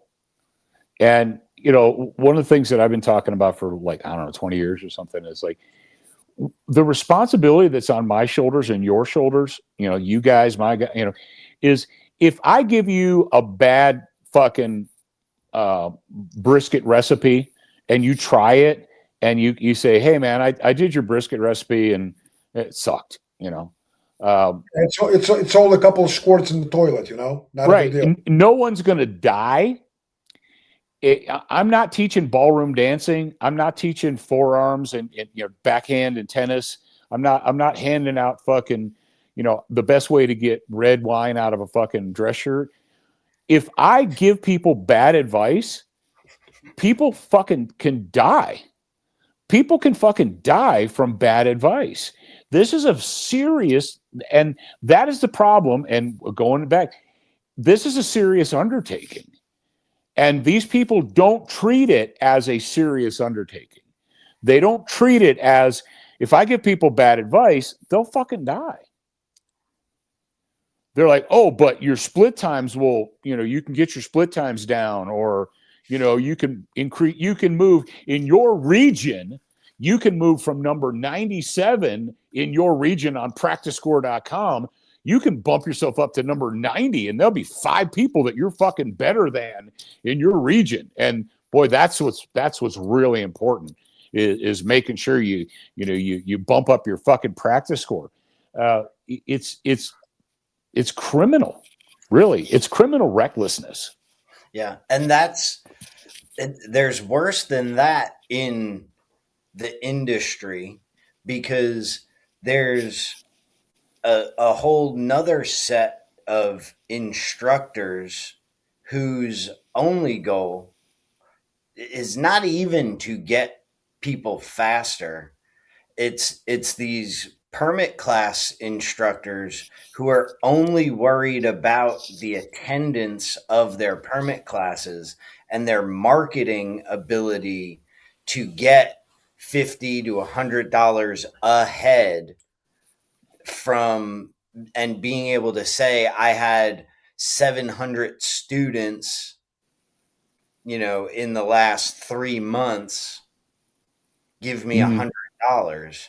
That's the only thing, and they're teaching other instructors how to do that, and they're giving out advice that isn't going to make your practice score go up or your survivability go up. It's absolutely ridiculous.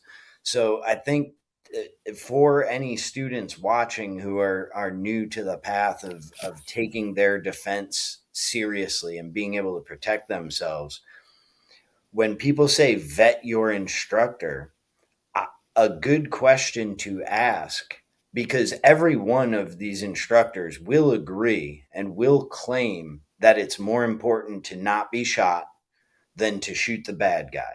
A decent question to ask instructors is, how do you feel your material helps me avoid being shot? Because if that's a question that an instructor hasn't thought about, that tells you about all you need to know. In my view, Lewis, I would, a because good I've friend of taken a mine. bunch of your classes, and you teach people how not to be shot. Yeah. It's very very prime from sitting at a table in a restaurant, right? Mm.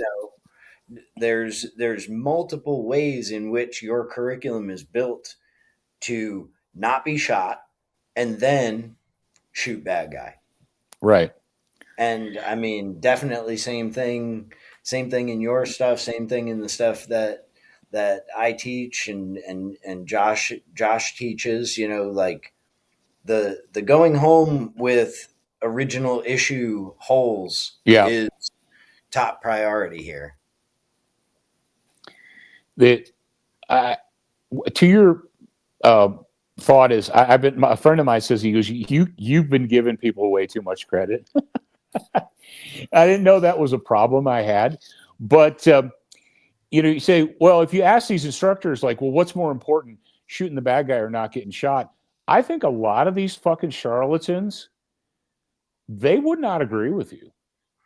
Well, they'll say not being shot, but then they will also, out of the other side of their mouth, say, that's why I have to shoot him first, because if I shoot him first, he can't shoot me. If I'm faster, yeah, that's why you got to be faster. Yeah, or I it's gotta stop this wall of lead. Yeah, this wall of lead is my cover. I'm just here to shred, man. My favorite one is the people are like, hey, we practice like we fight. And now I'm going to show you the administrative way to load your handgun as you stroke it and manipulate it and stare at it and press check it and pull the magazine out and fondle it. And you're like, so you want me to do that in the middle of a gunfight? Well, no, if it was real, I would never want you to do that, but I want you to do that at the beginning. And every time you load your empty gun, I want you to do that. But I mean, if it's a fight, don't do that. Like, you just fucking said, we practice like we fight. And then you started teaching me shit that doesn't apply to fighting. They're talking about the face you make while you do it. So like, you're going to want that, like, while you make a really mean face while you do all the lock, slide to rear, observe chamber. Yeah. Make sure there's no round in the chamber before you load your gun. More on your face, Paul. I didn't realize that. I was like, okay. That's the violence of action. Yeah. Violence of press check. If you'd have press checked, you wouldn't have run out of rounds. Yeah. You wouldn't have run out of ammo if you'd have press checked your gun. Yep. They're free. Yeah, so's herpes. Perfect. All right. I think that might be the perfect quote to end on. Press checks are free, and so is herpes. And so is herpes. Yep. But so are NDs. NDs don't cost you anything. It's fucking free. Yeah. All right. So the instruction is, shameless plug. In addition to the Students of Violence, there is this little place called Student of the Gun University, SOTGU.com, where you could go right now and enroll and start training today because we have the distance learning home study program that pairs with our live in-person training. You can do that. And if you haven't purchased the Book of Five Rings study guide by our good friend Nicholas Orr, fix yourself and buy that book. Yes, do those things. Do those things. Guys, seriously, the book is super legit. Super, super legit. That's on the must-have list if you take protecting I was yourself for the past seriously. 5 minutes thinking about writing the book of 6 holes. You were talking. You were talking Ron about Jeremy, right? Is that 2 chicks? oh, dude, 2 nostrils, you fuckers. See, All right, book of 6 holes. they're all Sorry. thinking about. I'm sorry. And Yeah. we got the We're sign talking about- right there that says Christ is in our midst. Yeah, we're talking about I'm sorry. holes in the gunfighting, not. Okay. Goodness gracious, this is Holy Week. I'm gonna have to sprinkle them with holy water, Paul. It's true. This is a reminder for me. That's why I wear Y'all this need Jesus. Yeah, There you that's go. me. All of my personalities. Right, all of them. Well, thank you, gentlemen, for having me on. All right, Paul. Good to see you again, man. Good Been to a see while. you. And you want to plug No Games and Violent Girl? Oh yeah. So we're doing a couple of things here also, since we're talking shameless plugs and all that. In a couple of weeks, I believe. Yeah, in 2 weeks we're doing the Fight Like a Girl thing. So it's basically how to scratch people. No big deal. You don't need that. Go buy another fucking SIG 320. It'll serve you better. Yeah, it's a 2-day class. Basically, it's helpful to 99% of women and 99.9% of men, because Yeah. actually women probably sometimes fight better than men, because most men suck at it. So yeah, that's coming on April 18, 19, I believe. April 18, 19th. I'm teaching a rifle class that weekend. Mazel tov. There it is. Yeah, so that's in our place here in at Fort Honey Badger. Depending on the weather, obviously, we may be, changing the location, but it's going to be right here in East Texas, within a couple of miles here or there. So that's April 18th, 19th, and then April 25th through 30th, we have a class that is called No Games. And that's a 6 days with yours truly, all 3 of yours truly here, plus Tim Morris, plus Calvin Lim, plus Jay Gibson, plus Jerry Nuss. So that's basically 6 days with all of these studs, plus 3 evenings, plus all the social. I got to go. I'll talk to you guys later. All right, Paul. Plus all the hanging out. So that's April 25th, 30th, 6 days of training. If you miss it, good luck trying to find something like that again. Yeah. So I think that's it for the plugs, right? That's it. That's pretty much it. All right, cool. Well, Josh, you want to say something? Something.